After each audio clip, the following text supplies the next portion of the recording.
Hello friends, कैसे हैं आप लोग। उम्मीद है सब अच्छे होंगे।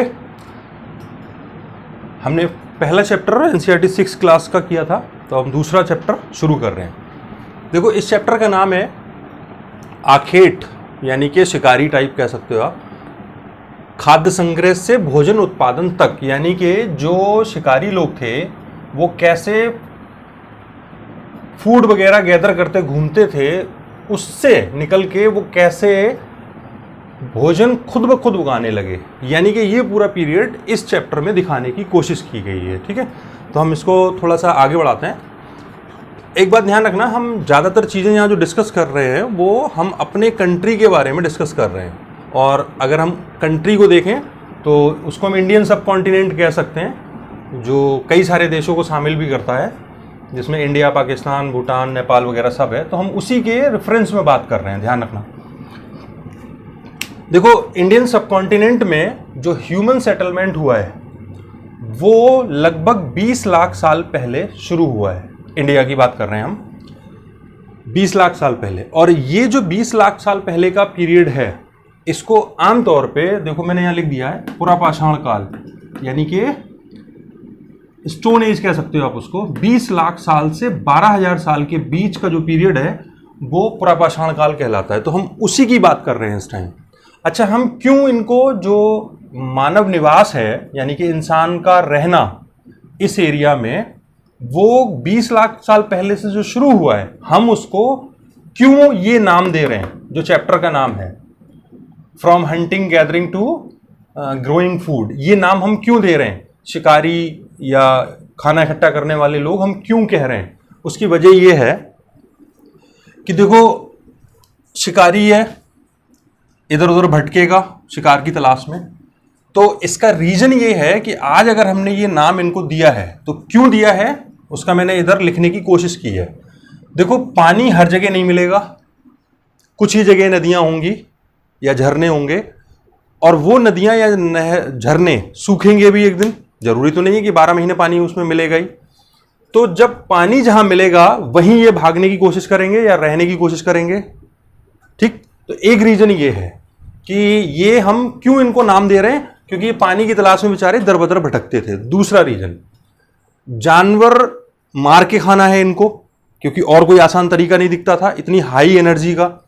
तो इन्होंने जानवरों की तलाश करनी इधर उधर शुरू की, जहां जानवर ज्यादा मिले उधर भाग गए, फिर वहां खत्म कर दिए, फिर कहीं दूसरी जगह चले गए, या एक जगह के जानवर अच्छे नहीं लगे तो दूसरी जगह तलाश कर रहे हैं। यह भी हो सकता है कि जानवर माइग्रेट भी करते हैं, भागते भी हैं इधर से उधर, कभी इधर रहते हैं कभी उधर रहते हैं, तो इनको भी उन्हीं के साथ आगे पीछे भागना पड़ा। एक रीजन ये भी है।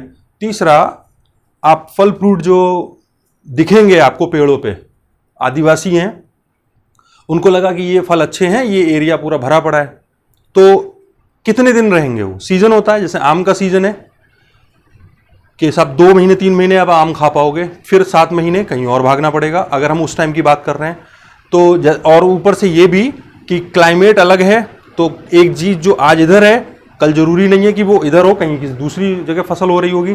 जैसे आम इंडिया में उत्तर प्रदेश को अगर हम लें तो इस सीजन में चल रहा है, और जबकि साउथ में वो दूसरे सीजन में भी हो सकता है। तो एक रीजन ये भी हो सकता है।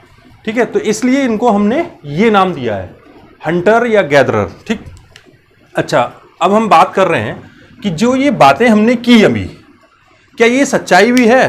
कहीं ऐसा तो नहीं है कि ये कल्पना है, जो इतिहासकार या वैज्ञानिक हैं वो बेवजह ये कल्पना गढ़ रहे हैं अपने दिमाग में। इसकी कोई तो सबूत होना चाहिए ना इसका। तो सबूत देखो, ये है भीमबेटका मध्य प्रदेश में एक जगह है, गुफा। इस गुफा में बहुत सारे सबूत मिले हैं इस बात के कि लोग यहाँ कभी रहा करते थे। तो यहाँ कुछ केव्स हैं, गुफाएं हैं, और कुछ रॉक शेल्टर्स हैं। दोनों में डिफरेंस है। रॉक शेल्टर इससे थोड़ा अलग है, ये एक प्रॉपर रहने की जगह बन रही है।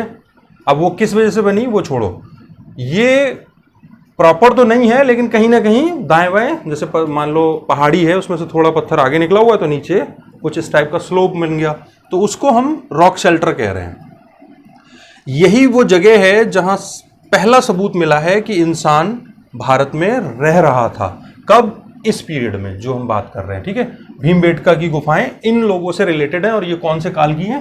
पुरापाषाण काल। दूसरी बात, कुरनूल की गुफा जो आंध्र प्रदेश में है, आज का आंध्र प्रदेश, तेलंगाना नहीं, कुरनूल गुफाएं जो हैं वो एक सबूत और दे रही हैं और बहुत अच्छा सबूत है वो, कि यहाँ जो गुफाएं मिली हैं उन गुफाओं में कुछ फायर के यानी कि आग इस्तेमाल करने के सबूत मिले हैं।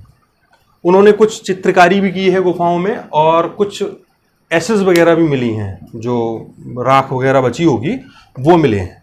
तो ये दो बातें इस बात का बहुत अच्छा सबूत है कि भारत में ये सब जो है हम बात कर रहे हैं ये था। क्लियर? एक बात। दूसरी बात, ये जो पीरियड है ना, ये आप ऐसे कल्पना करो कि अर्थ का फॉर्मेशन हुआ, उसके बाद क्लाइमेटिक कंडीशन बड़ी टफ रही होंगी, तो उन टफ कंडीशंस में ये लोग सरवाइव करने की कोशिश कर रहे हैं। अब ह्यूमन इवोल्यूशन कैसे हुआ वो साइंस का फील्ड है, वो जब कुछ उधर चलेंगे तब बात करते हैं। अच्छा, फिर इसके बाद यानी कि पुरापाषाण काल के बाद अब हम आते हैं मध्यपाषाण काल, मेसोलिथ पे। तो ये पीरियड जो है ना, इसके बाद शुरू होता है 12,000 से 10,000 साल के बीच का माना जाता है। ये वैज्ञानिकों ने उसको असेस करने की कोशिश की है कि ये पीरियड इतना इस नाम से रख दें। तो मेसोलिथ 12,000 से 10,000 साल के बीच माना जाता है। अच्छा, ये पीरियड बहुत इंपॉर्टेंट है। क्यों? क्योंकि अब क्लाइमेटिक कंडीशन बदलने लगी थी, पर्यावरणीय बदलाव हुए, और जब बदलाव हुए तो बहुत सारे घास के मैदान बनने लगे, यानी कि घास उगने लगी। थोड़ा सा गर्म हुआ होगा, जलवायु गर्म हुई होगी, क्लाइमेट गर्म हुआ होगा, तो बहुत सारी घास उगने लगी। जब घास उग रही है तो जो छोटे मोटे जानवर उस टाइम रहे होंगे उस टाइम की फॉर्म में, आज की फॉर्म में नहीं, आज बहुत ज़्यादा चेंज हो चुका है जानवरों की और इंसान की बॉडी में, तो उस टाइम जो भी रहे होंगे उसमें हिरन, भेड़, बकरी, ये सब ये बहुत तेजी से बढ़ने लगे। क्यों बढ़ रहे हैं? क्योंकि उनको खाने के लिए घास वगैरह मिल रही है। तो जब ये बढ़ रहे हैं तो जाहिर सी बात है इंसान की फूड सिक्योरिटी तो बनेगी। तो जब फूड सिक्योरिटी बनेगी तो इंसान भी बहुत तेजी से पॉपुलेशन उनकी बढ़नी शुरू होगी। ठीक है, तो ये पीरियड इसलिए ज़्यादा इंपॉर्टेंट है। अच्छा, इस पीरियड में यानी कि मेसोलिथ में औजार जो बनाते थे ये लोग बहुत छोटे होते थे, इसीलिए उसको नाम रख दिया है माइक्रोलिथ। ठीक है, इनको छोटे औजार माइक्रोलिथ उनको कहा है, स्मॉल बहुत छोटे इस पीरियड में। दूसरी बात, इसमें एक चीज नई शुरू हुई है, खेती और पशुपालन। किस चीज का? गेहूं, जौ, धान, ये सब चीजें उगने लगी, लेकिन ये बहुत बड़े लेवल पे नहीं उग रही हैं। ये आप कल्पना करो कि कहीं कुछ पौधे उगे तो उन्हीं में उन्होंने देखा कि दाने वाने निकल रहे हैं, तो उसी को वेट किया वहाँ कि हाँ भाई ये बढ़िया जगह है, यहाँ खाने को कुछ मिल जाएगा अगर जानवर नहीं मिला, तो ये उस वे में चल रहा है सब। ठीक है। अच्छा, खेती पशुपालन जब शुरू हो रहा है धीरे धीरे, अपने आप हो रहा है, ये ध्यान रखना, ये सब गेहूं जो उगना अपने आप। तो इसी में अगर हम ये देखें कि पशुपालन में अगर जानवर पालने की बात आ रही है, एनिमल हस्बेंड्री को कह सकते हैं हम, तो पहला पालतू जानवर जो है वो इन लोगों ने कुत्ते को बनाया है। लेकिन ये वो कुत्ता नहीं है जो आज के कुत्ते हैं, ये उस कुत्ते के पूर्वज माने जाते हैं। जो जंगली कुत्ते हैं ना, उनके पूर्वज माने जाते हैं। तो जाहिर सी बात है उनकी जो बॉडी का स्ट्रक्चर है वो बड़ा अलग रहा होगा उस टाइम। तो ये कुत्ते के जानवर, कुत्ते के जो जंगली पूर्वज है वो माना जाता है कि पहला पालतू जानवर है। ठीक है, तो ऑप्शन में ध्यान रखना, अगर पूछता है तो उसमें कुत्ता भी ऑप्शन दे सकता है या जंगली कुत्ता भी ऑप्शन देगा, ध्यान रखना। दूसरी बात, इसी पे एक बहुत इंपॉर्टेंट पॉइंट है कि दूसरा जानवर कौन सा था जो इंसान ने पाला, तो कुत्ते के बाद इंसान ने भेड़ को पाला है, ये ध्यान रखना, ये इंपॉर्टेंट है। ठीक है।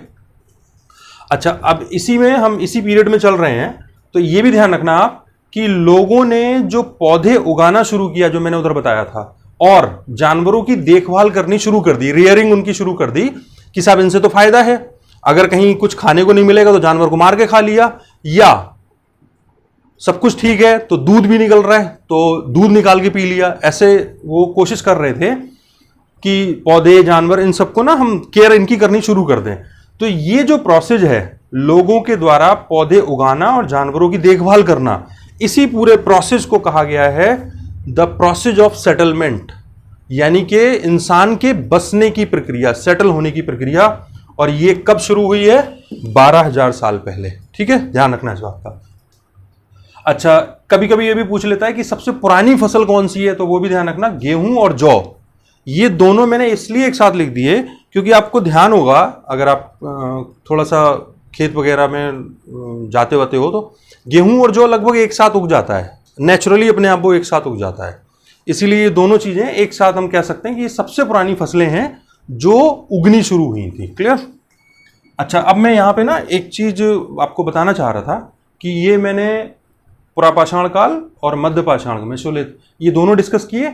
अब जो लोग कह रहे थे कि छोटा लिखा है तो मैंने आज बड़ा लिखने की कोशिश की है, तो जब बड़ा लिखूंगा तो एक बार में नहीं होगा, ठीक है? तो मैं इसको मिटा रहा हूं, तब तक मैं पॉज ले रहा हूं और कोशिश करेंगे ना, मैं कुछ सेकंड का पॉज लेके इसको दोबारा